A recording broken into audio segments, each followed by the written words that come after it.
Scan for Sovi and straight A's only. Let's go!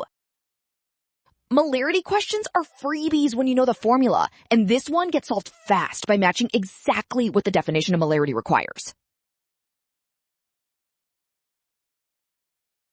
First up, the definition. Molarity equals moles of solute divided by liters of solution. So the needed information must match those two pieces directly, not random measurements that sound chemistry-ish. For the top part of that ratio, you need moles of KNO3 because KNO3 is the solute being dissolved, and molarity always counts how many moles of solute are present.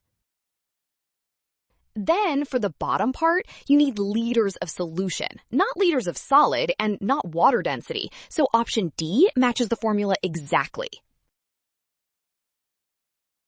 Well done! Option D. Scan now. Trap, rushing toward density. Rule, trust the given formula and check the required parts before choosing.